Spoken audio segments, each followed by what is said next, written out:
and you're only using your mind for chagas. Meaning to say, you're only using your mind to arouse your midos. You're not using you're not in the realm of mind in itself yet. So he's saying only if you learn the way of iyun or meditate in the way of iyun, do you have a chance of actually changing your mahus. Why? Because in order to change your mahus, you basically have to be in a state where you can create the midos. Only when you're above the midos in the level of Chabad can you change the midos down below. And he said this is like learning be'iyun. This means learning deeply, where you give yourself over to the matter in such a way that you become the matter. Remember we said that you sort of disappear inside of the concept. When you think hard enough about something, then you're not a person thinking about the concept. The concept sort of takes you over, and you become sort of nullified inside of the concept itself that you're thinking of. And this, as it was, changes. That's like the Amma Ivriya. That's going to be the next level. Remember, anyone know exactly where we left off here? Yeah, right there. We were getting to what part of the davening corresponds to that. Right, okay.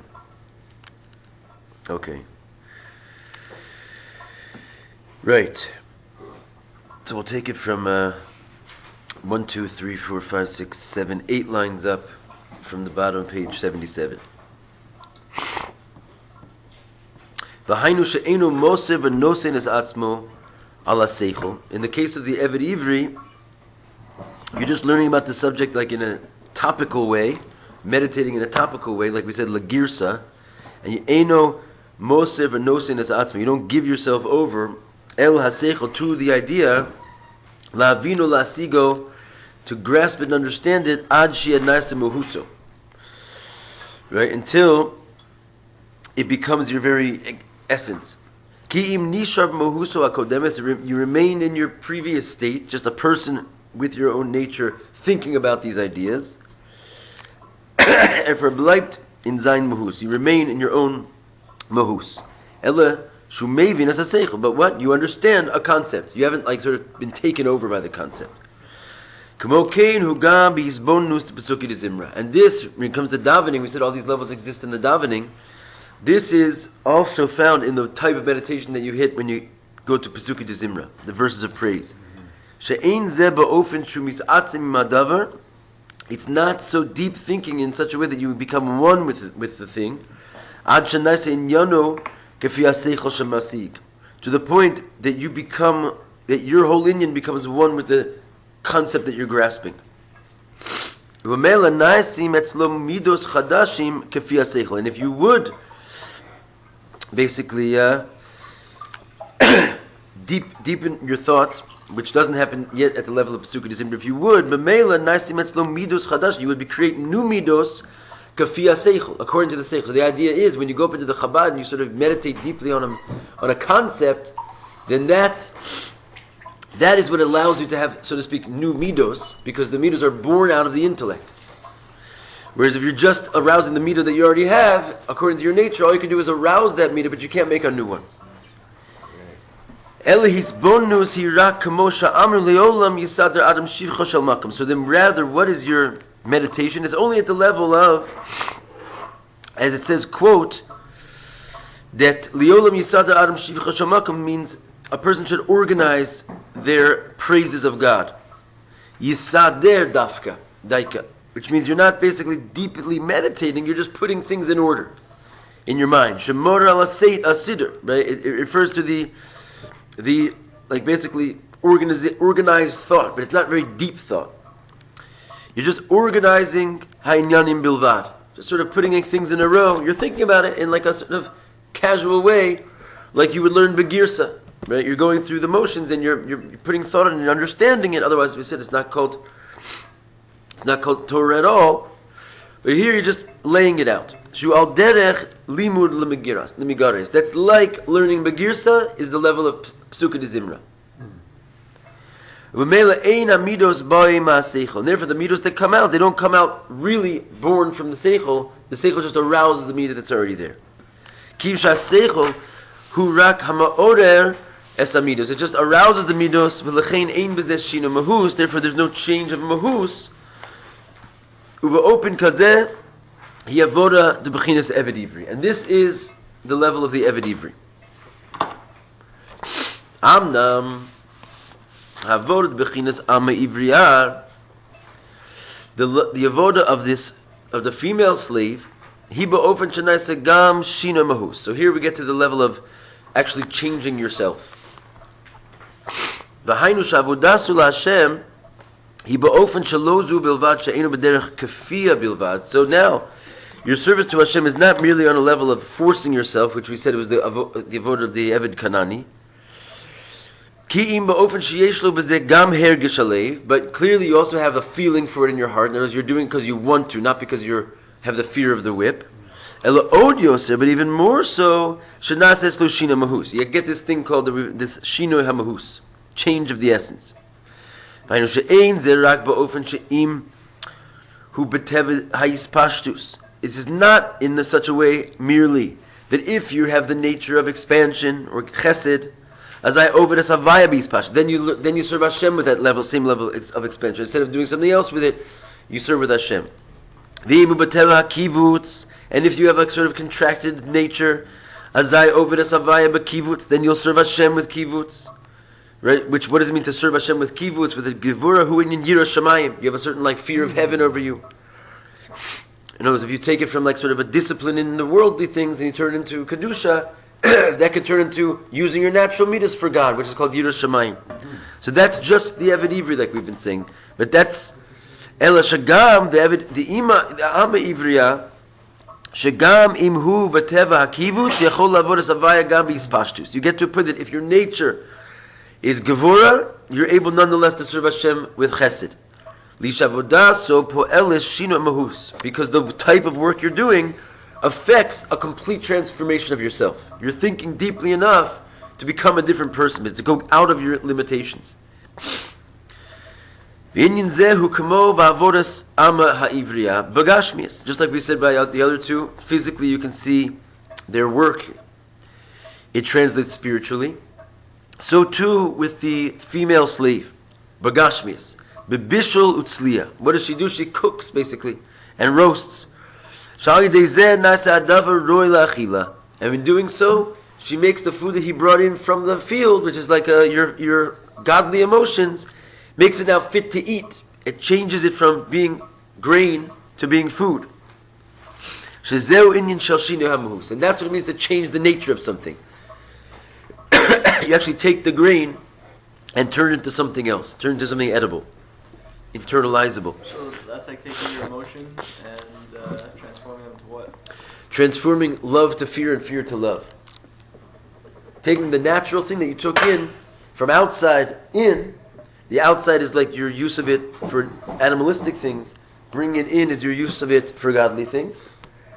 But it's still the same thing. It's just now it's basically inside the house as opposed to outside the house. It's holy as opposed to unholy. And that's a high level. That's like the level of Yetzirah and Ruach. But to change it so they can be from fear to love or love to fear, that you can actually change your whole nature of what's natural for you and how you act. That what you normally love, you would fear. Etc., or that you're not necessarily that you love, you would fear, but your whole ofen of avoda, that you're usually you serve Hashem by being generous, and you can change your whole nature to serve Hashem by being disciplined. This is called cooking it.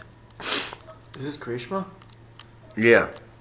Shriyatam shalamachal eino hagashmi shaladavar ela ruchni shabo. He's basically saying that the taste of the food is not so much the physicality of it, but so to speak the spirituality of it. Upuelas habishul hishenisma'et hagashmi v'nirgash haruchni. It's interesting. So he says, what does the effect of the food do? The effect of the cooking, rather, is that it lessens the physical, and you start to feel the spiritual. It was inside the food. There's like a different nature, which makes it like this delicious thing, which is not openly in it when it's just a pile of grain that the slave brings in from the house.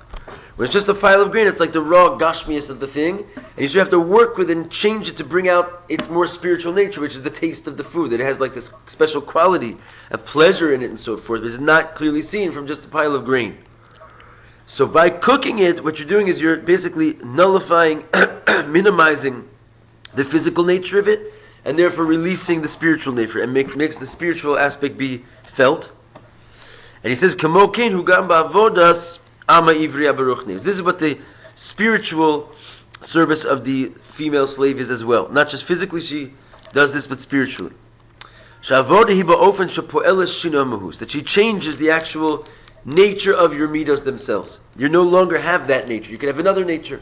You like sort of minimize the coarseness of who you are, your finite limitations, and bring out something more spiritual.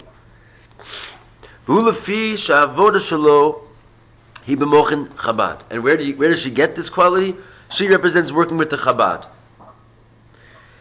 Shubachinish neshama de bria. And going up the ladder, this is now the level of neshama, the level of bria, right, the level of Chabad, the Ama Ivriya, all these things go on the same level. Which means that how do you change your mahus? Because your mahus, your essence, becomes, it changes to be in accordance with that thing, the godly thing that you're grasping. As we said before, when you go into the concept exists, if you allow the concept to sort of overtake you, which we said before, when it comes to learning Torah, it's an iyun, right? It's a deep investiture inside of the concept to the point that you become absorbed in the concept. Like we said yesterday, that the Rebbe's mother, she could scream at him and he wouldn't hear her. Where was he? He was inside of this concept. He had like sort of released himself inside of another place, and when he gets taken over from that place, then you become that place. You get absorbed inside of a higher thing. And that's what allows you to all of a sudden be a different entity. It's much like let's say the power of growth that's inside of, when you plant a seed, the seed is like a coarse, finite, limited thing. When you put it in the ground, it decomposes. So we learned in a sikha the other night, when it decomposes, what it does is it releases the spirituality that's inside of that seed. Like there is spiritual matter inside of that seed. There's like a sort of DNA, something deeper than just a physical case of it. And when it starts to decay, which means it sort of releases itself into what? Into the power of growth that's inside of the ground. There's a spiritual force inside of the earth which can make things grow. But the only way you can get to be part of it is if you decompose, and the seed, the coarseness of the seed, the shell of the seed, and the spiritual nature inside of that seed can sort of be absorbed inside of the power of growth in the ground. And so since it disintegrates and sort of becomes enveloped inside of something deeper, it changes its mahus and it becomes a growing thing instead of a finite seed. And this is similar to what's required for the Chabad. It's like there's a certain level of, you say, when she's cooking something, it means you have to sort of minimize its coarseness. Thinking deeper and thinking deeper, it removes your limitation, it removes your sense of self to the point that you sort of get lost in the idea, and then the idea will become you, it will change you. V'amochin hem polim v'osim mach oif es hamidos. So because you become this mind, the mind therefore makes and changes the midos. In other words, I mean to say, if the intellect is an intellect which leads to fear, you're going to have fear of Shamayim, even though that's not necessarily your nature. Because you give yourself over to the idea automatically is an idea that leads to fear. If you're going to give yourself over to the idea of love, leading to God, ideas of meditation leading to love, you're going to automatically become in love with Hashem, even though it's not your nature to love. That's the idea. Like it takes you up into its domain, and therefore automatically changes you. Therefore it changes you. And where is this, as you said, in tefillah? Hu inyan brachas kriya shema and kriya shema. This is getting past the Pesukei de Zimra into the Shema. Also the blessings of the Shema. So in general, once you finish Yishtabach and you go into Baruch Hu, that begins, right after Baruch Hu, you say Baruch Atah Hashem, that begins the blessings of the Shema, and this is the world of Bria. And what are you actually saying over there? It's different than what you say in Pesukei Zimri. In Pesukei Zimri, you're praising Hashem's world, basically. You talk about the mountains and the older people, and the younger people, and the kings. What's that? The valleys. So when you get to the Shema, you start talking about angels. Oh, funny makodesh v'chayos, like your mother's talking about spiritual things. The topic of davening totally shifts into this like very mystical thing. Hashem creates the world every day, and His angels. It's very, very spiritual all of a sudden. And what you're really saying is that these angels, the avodas ubitulam, and how the angels are nullified to Hashem. When the shamas shenostin lehem avas olam, you're talking about the souls all of a sudden, that you give them this level of love, va'avaraba, worldly love, and God, and great love, which again, worldly love does not mean love of the world. It means a love of God which is derived from meditating on the world.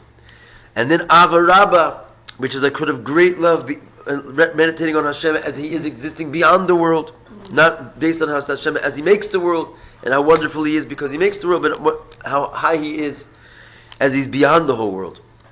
And this is the meditations that go on. The various meditations that discussed in the Chassidus. Shu inyan avodas hamochi. And in general, it's like meditation time. That's the real time of deeply meditating on the higher things. And in doing so, you change your existence. Okay. So basically, let's go on to Dalit. So we started in the beginning by saying all these levels exist in all three kavim of Torah, Avodah, and Gemulus Chasadim. By all the four levels, all the four worlds, etc., the levels of the soul, they all exist in the different areas of prayer, Torah, and good deeds. We already basically saw in prayer. He walked us through a little bit. We didn't get all to the top yet, but he said you could see how there's a Siyah, Yitzira, and Bria inside of davening, right? So now he's saying the same thing is true. You know, you have the Evid Kanani, the Evid Ivri, and the Ame Ivri inside of the level of davening. We just spoke about that. He's saying the same thing is true when it comes to Limud Torah. Just like you have these different levels in davening, Kamo Kain Yeshnam Chilukim Hanal Gam B'Limud Torah. You also have the same levels when it comes to learning. How a person learns on different levels. When it comes to learning, there are three ways. Limud shelo lishma.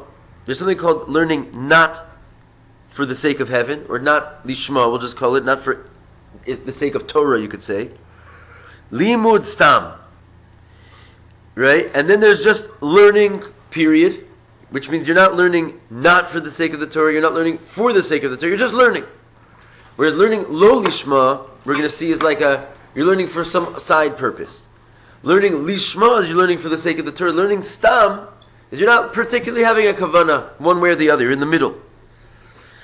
Right? So you have limud shelo lishma, limud stam, and limud Torah lishma. Shem Gimel HaMadregas, the Evid Kanani, Evid Ivri, and Ame Ivriya. And in general, these are the three levels. What's that? What would be an example of Lolish? He's going to really go into it in great depth.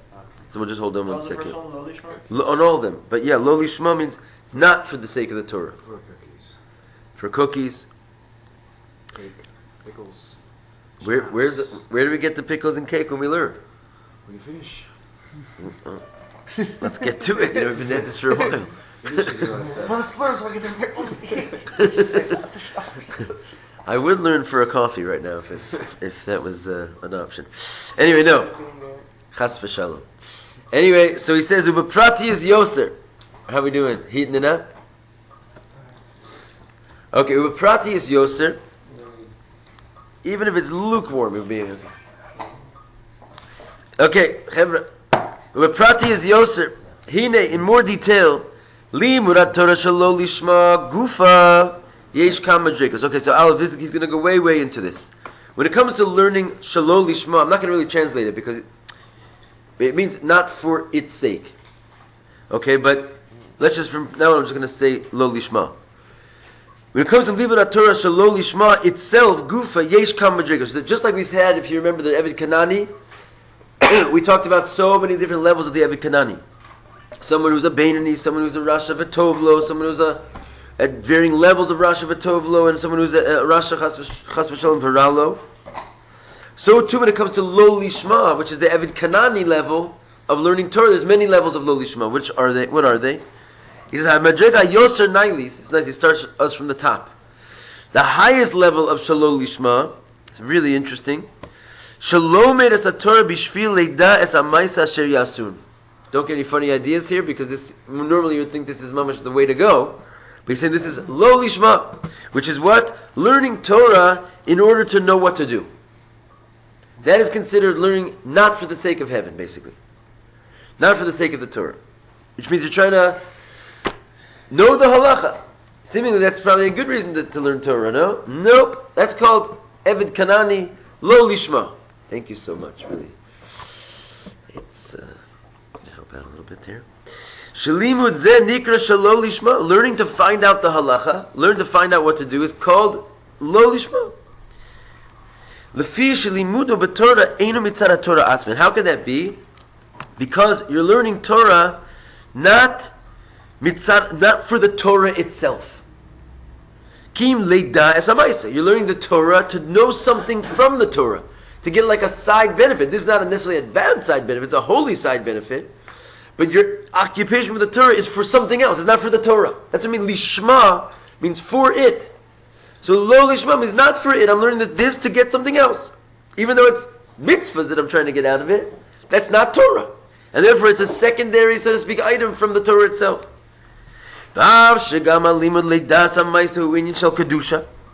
Even though learning to know what to do is definitely holy, no one's brought you out of the realm of holy. But you can't get around the fact that you're not learning the Torah for the Torah's own sake.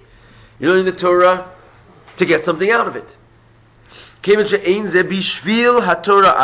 you go. That's the definition of lishma. It's not for the Torah itself. V'av shegam zehu ha-mitzvah the Talmud Torah. Sorry, what are the other two? Stam, learning Stam is the second one, the Eved Ivri. And learning Lishma is the highest one that we have on the table here. The Ama Ivriya. Oh, he doesn't start with the highest. He starts with the highest level of the Kanani, of the Lo Lishma. In Lo Lishma itself, there's many levels. And we start with the highest of those levels. Oh, okay. But just like we did in the previous, it's following a pattern. When we talked about the Eved Kanani, in Avoda, we talked about like being afraid of the whip. That can make you into a Mamash Beinani. The highest level of the Eved Kanani is a Beinani. But it goes down, down, down, down, down from there, and that's what he's going to do now also. In order to know, Hamaisa Asher Yasu means the deed that you need to do in the world. and Stam, No, hold on. You're getting off the no. Stop. There's two. There's Lo Lishma, Stam, and Lishma. Those are the three levels: Kanani, Eved Ivri, and Ama Ivriya. Shelo Lishma, Stam, and Lishma. Stam is not the same as Lo Lishma? No, Stam means not for the sake of heaven, but not yet for this. I keep saying for the sake of the heaven, but really it's not the sake of heaven. It's for the sake of the Torah. Lo Lishma is not for the sake of the Torah. Lishma is for the sake of the Torah, and Stam is neither here nor there. Now, when it gets to Lo Lishma, then we're going to start from, in Lo Lishma itself, we're going to start from top to bottom. So the highest level of the lowest level, you with me, Levi? Yeah. Is learning to know what to do. And he says that Av Shagam Zehu HaMitzvah the Talmud Torah. When you learn what to do, you're still 100% being Makayim the mitzvah of learning Torah. Mikol Makom, nonetheless, V'inyin Zeh HaMitzvah the Talmud Torah Hira Kamo Hechsher Mitzvah Bilvad. However, regarding this concept that we're talking about Lishma and so forth and so on, doing the mitzvah of Talmud Torah at this level of knowing what to do is really just called Hechsher Mitzvah. It's just preparing you to do the real mitzvah of Talmud Torah, which is to learn Torah for its own sake.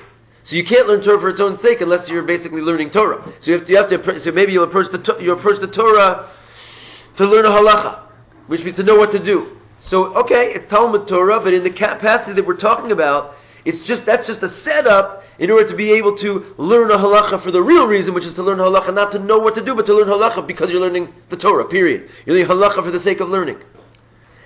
So, it is called Talmud Torah, but on the baseline level of Talmud Torah, that you need to be sitting in front of Torah in order to do it lishma.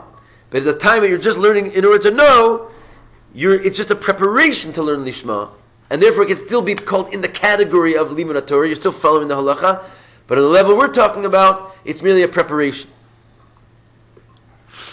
There's a level lower than that. You're learning the Torah because it's intellectually stimulating, because of the intellect inside of it. Torah kasi, because doesn't it say regarding the Torah, He chachmaschem vinaschem ve'gam, he adds it, le'eniami. In other words, that the Torah is called our wisdom and understanding, even in the eyes of the nations. In other words, even according to all the wisdoms that you'll find, really high-fluting, high-level wisdoms, Torah can stand toe-to-toe with them. It's a deep, intellectually sound philosophy. And it goes, obviously we know it's very, very deep, and complex. So it's mamish an intellectual, Goyim lahavdil, I think in Korea, South Korea, they learn Talmud. Why? They're not learning because of the getlichkeit in there. They're not trying to become Beinanim of Tanya. They're just saying that the Jews, they're mamish, look, somehow they made it through the world pretty good. They must have, what do they got? So just like you go to, you can learn the deep mystical philosophies of the Far East, you can learn the science of the West, you can learn the Torah of the Jews. Talmudic study. It's a Curriculum. So in other words, you can learn Torah for that. And even if you're Jewish, you can learn Torah for that reason. It's mamish stimulating, like it's a page turner. Because he says, even your body and your animal soul, on a very base level, you can feel a certain intellectual quality inside of the Torah. No question that it's stimulating. And since you're a person by nature that loves intellectual matter, if it's not going to be Torah, lahavdil, you pick up a book of Plato and Aristotle and Nietzsche and whoever else. In other words, it's a philosophy. Therefore, this person learns Torah also. But it's why, in order to fulfill his desire that his intellectual soul has. So that is called not lishma. You're not learning for Torah's sake. You're learning for something that you get out of the Torah. Just like before, I was learning for how to do something. This is learning to satisfy your intellectual curiosity. That's called. This is a lower level of lo lishma than the one we said before, where you're learning in order to know what to do, al pi Torah. Here you're just learning to satisfy yourself intellectually. You're learning for the sake of the seichel in it.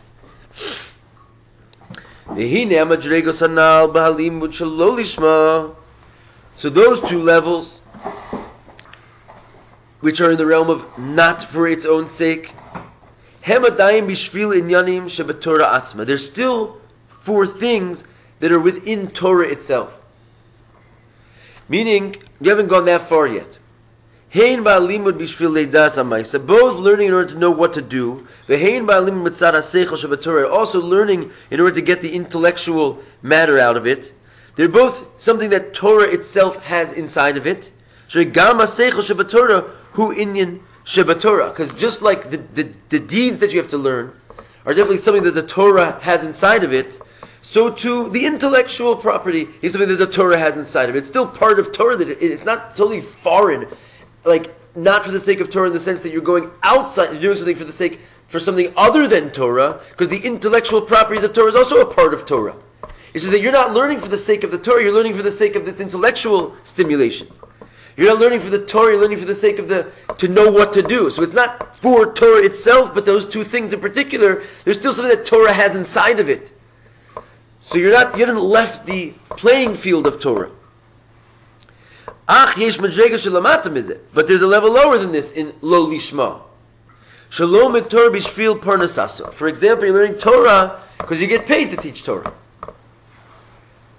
So you can see already, it's easy to understand the first two by going into the later ones. You know, this is something which is not Bechlal, has anything to do with Torah. It's a paycheck on the side that's not even in the Torah. You're looking for something completely external, outside of Torah. The Torah will give you externally if you do the Torah. So that's called lo. It's not for the sake of the Torah. You're not learning Torah for Torah. You're learning Torah for money. It's similar but slightly different to learning Torah for intellectual stimulation. Because you're also not learning Torah for Torah. You're learning Torah for intellectual stimulation. The difference being, intellectual stimulation is inside of the Torah. It's part of the Torah. As opposed to Parnasa, which is something completely outside of Torah, a separate entity that you want completely not for the sake of Torah. How do you separate that if you're like a rabbi? You mean practically speaking? Or if you're getting paid and then kollel as well. Well, Or is it just the intention that we learned a very frightening story in the Gemara about this. But there was like basically this drought, you know, and Rabbi, I don't want to get into the strange, you know, kind of mussar that might come out of this. You can explain this al pi Chassidus as well. But basically, Rabbi, in the time of Rabbi Yehuda Nasi, he would only feed the Talmud scholars. In other words, if a person knew how to learn either Chumash or Mikra or Gemara or Halacha, then he would open up his warehouse and feed them in a year of drought. But if they didn't know anything, he wouldn't feed them. So one guy, remember this story? So one guy came in. He said, Rabbi, please feed me. He said, well, do you learn? Do you know Mishnah? Do you know Gemara? He said, no, I don't know anything. So he said, I'm sorry, I can't feed you. It's a crazy story. So he said, well, please just have Rahmanas on me. So he fed him. So then he was really upset that he fed him. There's a whole story like his regret. And we actually learned a halacha from his regret that he fed him. And then his son came in and appeased him. He said, Rabbi, I think that was one of your students. And maybe he just told you he didn't know how to learn because he didn't want to take Parnasa for his Torah learning. So that's why I brought this. It's very, like, in other words, he was ready to starve, basically. He would not come and say, yes, I'm a learner of Torah, feed me because of that. And Rabbi put him in that position. When he heard that, he's like, well, oh my goodness, I'm doing this to all my students. So he said, okay, my storehouse is open to everybody. There's no longer any conditions. Even though he only wanted to give the food to the learned people, he wouldn't make them come and say, like, here's my Gemara, $5, now give me food. Because that's like, it's like, it would make their learning be for the sake of eating. All I'm saying is that it's not so pashut. Like it's a problem. When you ask practically, how does it work? A rabbi has to know that he's not, when he's learning Torah, he's not doing it for the money. It's a kavanah situation. Like we said before, you could be learning a halacha. There's nothing. You could be learning a halacha, knowing what to do for the sake of knowing what to do, or for the sake of Torah. It has to do with your intention, basically. And then knowing what to do it's not like you should never learn halachas because it's going to be shalom lishma. But if that's your entire approach, is like, oi, I have to figure out what to do, and you're just like turning through pages to sort of like you would read like an instruction manual. So you're learning the Torah for something else, to know what to do. You shouldn't do that, right? If you do that, you're called learning shalom lishma. So when you're involved in the learning, it doesn't necessarily, if someone's going to pay you for it, lav dafka, I mean, you're not supposed to take money for learning Torah, teaching Torah anyway. But let's just say, and you can get around that in some way, it doesn't have to ruin your limud Torah because it has to do with your reasons why you're really learning. If you're really learning for the buck, so you got a problem. If you're learning in Baruch Hashem, like money will come from where money comes from, like any other person, so then you can still preserve your learning lishma, mistama. But you're right, it's a situation. This rabbi teaches a very deep story in the Gemara, like, you could feed me, but I'm not giving you my Torah for that. In other words, he was willing to starve, basically, but not like put his Torah learning in jeopardy by using it for something. So, anyway, these are the pitfalls. It's easy to learn Torah for something else. Just like we said by the Eved Kanani, in the end we said that the Eved Kanani was like a Beinani. You're going to see that it's very, very hard to learn Torah lishma. Like, halavai, we should just learn Torah at the lowest level of low lishma, highest level of low lishma, and not get, God forbid, to worse. But really, no. There's the higher in this. You got to take your shot at it. Anyway, so going down to the level of for parnasa, you can see how that's already something outside of Torah. You make it an axe to cut with. You know, it's like one of the things you're not supposed to do is make your Torah learning an axe to cut with. In other words, it becomes your tool of your trade. Like this guy's a photographer and he gets paid. This guy's a Torah teacher and he gets paid. His Torah learning at that level is not lishma. Shalimot zehu bishvil inyan acher lagamre. This type of learning is for a completely separate thing that's nothing to do with Torah, unlike learning it for intellect and learning it for knowing what to do, which are also not lishma, but at least they're inside of the Torah. Those things exist inside of Torah. Money is an outside thing. He says, but, and this sort of saves the rabbi in your model, because the truth of the matter is that that's also a mitzvah. You have to mefarnes your family. So even though he's mamash not learning Torah for the right reason, but he's still not left the realm of kedusha, because by teaching Torah for money, so to speak, he's doing a different mitzvah. It's not the mitzvah of limud Torah; it's the mitzvah of feeding his family. So he's not left the realm of kedusha. He's not doing something bad. He's just not learning Torah properly. Because Lefarni says b'nei beiso dahavi mitzvah. That's also a mitzvah. Ela sheba Mishnah amru. But in the Mishnah it says she'asher lasos es haTorah kardum lachtoch ba, that this is a prohibition to make the Torah your craftsman's tool. Or that's the source of your parnasa. So this guy, even though he's doing a mitzvah, he's doing the opposite, however, of what it says in the Mishnah.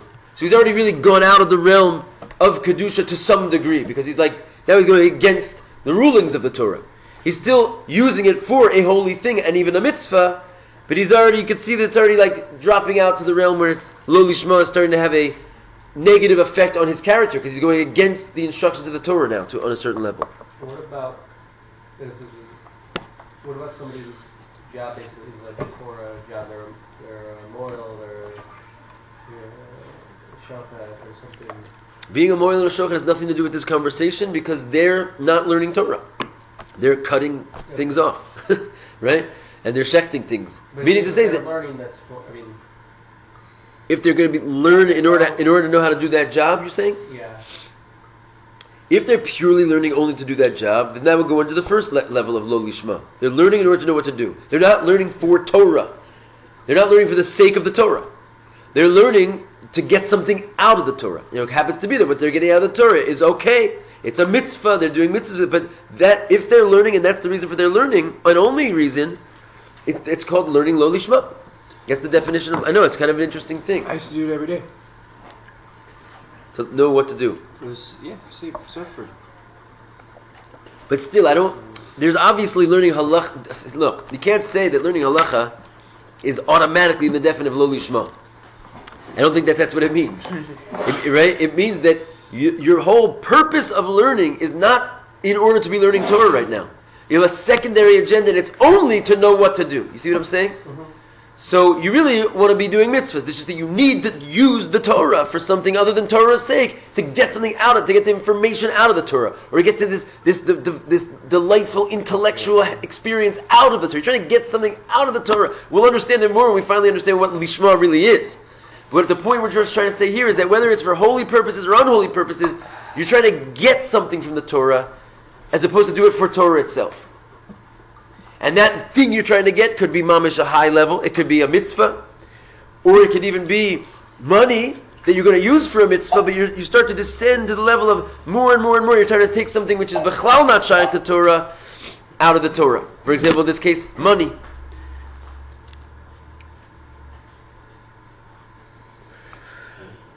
Aval gufa inyan. Okay, so you're doing something opposite of the Mishnah. Aval gufa inyan de parnasas beso have a mitzvah, but still, you're not like out of the realm of kedusha altogether, even though you sort of veered from this good advice of the Mishnah, because you're still doing a mitzvah with that money.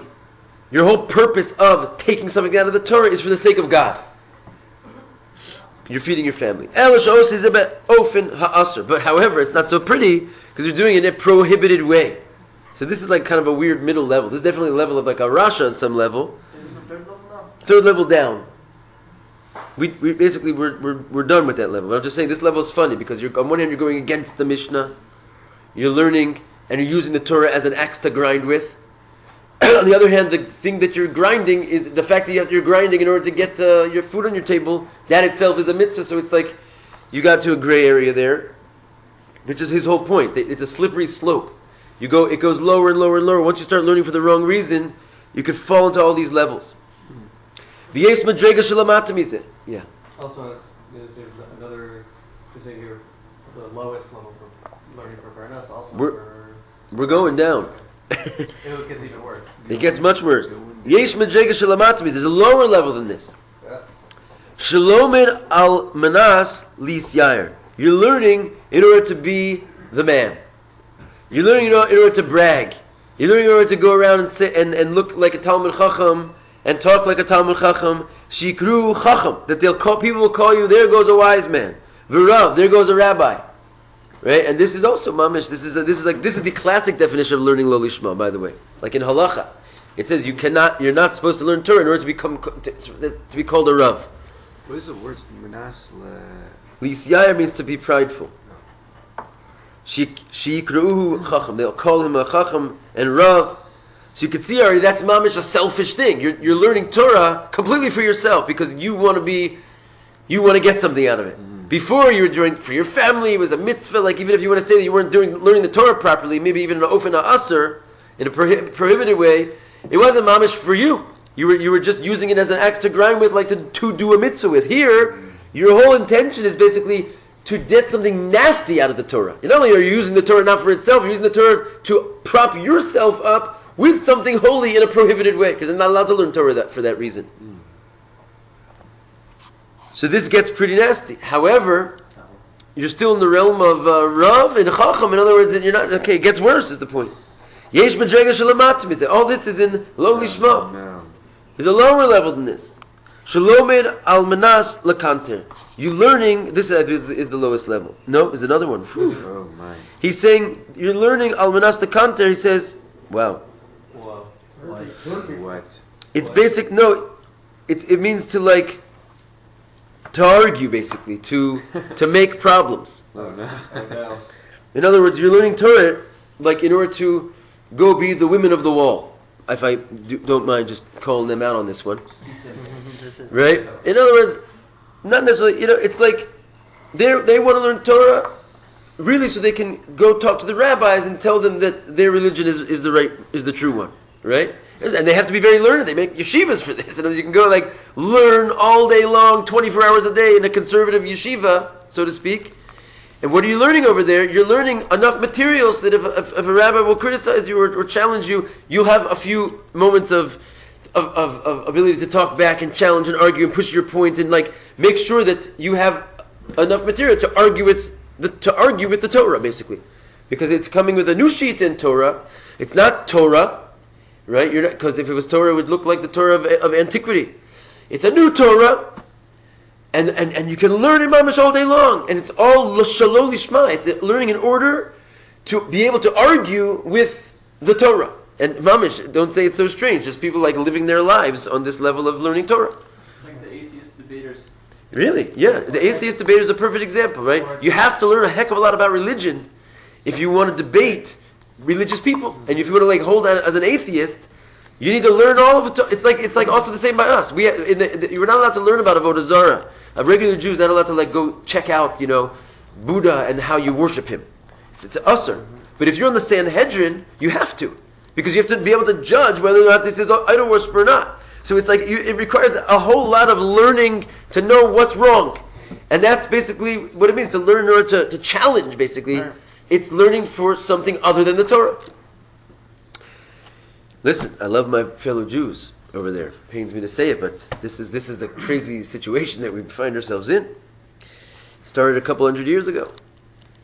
Haskalah, the Enlightenment movement. They would go in, mamish. It was a whole. You have to understand. It was really craftily done. They built up. The Haredi Judaism was just as much of a response to Haskalah as the others. Before that, it was all something else. What it was Torah Misinai, right? But it still is a Torah Misinai. When someone comes against you with weapons, you have to you have to be able to withstand those weapons, you know. So you have to basically create new armor for your Torah B'Sinai. So you could, I mean, it's not different. It's just stronger. But anyway, there's yet worse. וזה מדרגה שלמטה מזה, ויש מדרגה שלמטה מזה שלומד תורה ועושה הפך התורה. And the idea is that this is a category that I wouldn't put those folks into because they're trying to do the right thing. Ultimately, they just maybe misguided. But this is a person who learns Torah literally in order to do the opposite. This is mamish like the atheist, right? Or the group is being now trying to convert Jews to their messianics who use it against them. Exactly. You can learn Torah to do mamish the opposite of what the Torah is saying. Not by accident, and not just to argue and sort of like make a little storm out of it, but literally you're learning Torah as a tool to use against the Torah itself. Those guys know nothing anyway. This is pretty much bottom of the barrel. Good fights with them. He says, Sha'al zeh ne'emar, and regarding this it says, L'rasha amar Elokim malach al saper chukai. It says, this is what it says in Tehillim, to the wicked, God says, what are you doing speaking about my laws? You know, seemingly learning Torah, like at any level, it'll ultimately bring you back to this guy who's going to learn Torah to mamish hurt people and use it against Torah. Hashem says to the Rasha, he's called like in the verse, what are you doing learning my laws? Get out of them. Okay, so we can get out of this. We've gone to the bottom of the barrel. Let's sort of put our lives back together here. So you say, Hine kol madregos hanal, all these levels, b'limud Torah shalo lishma, all these levels which are called not for the Torah's sake, and you can see the common thread between them. You're just for something else. That other thing could be holy, it could be dirty, it could be evil, right? But it's whatever it is. You're into the Torah for something that's not called Torah. You're into it for some side thing. I'm going to be a Rav. So all these levels up until the very highest level, you're learning to know what to do. All of them, they're all in the category of Evid Kanani, which is basically Shalol Lishma. Who bechinas Evid Kanani?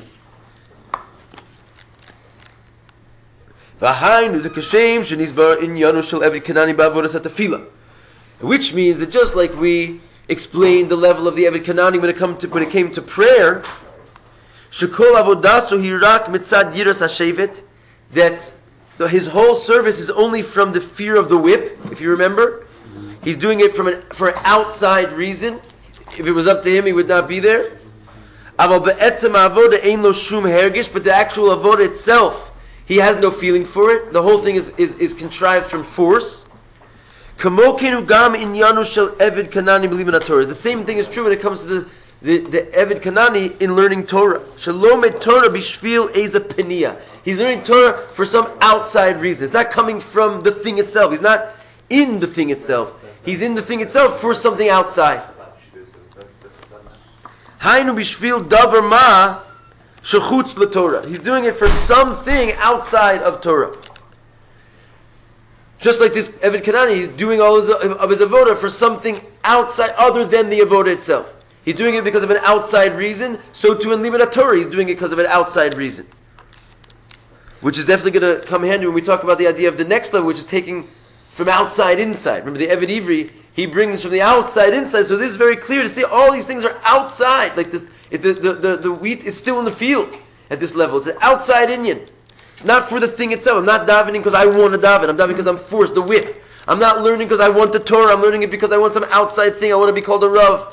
I want to make money. Shezeu limud Torah shelo lishma. And that's the definition of learning lo lishma. So, I wish we could finish on a higher note there, but Masayim Latov. Okay. All right then. It's been a pleasure. Ooh, Johnny. Yes, sir. Let's send it over just to... Yeah, I have to go to Golan real early. I'm going to meet Rabbi Shmuel right now.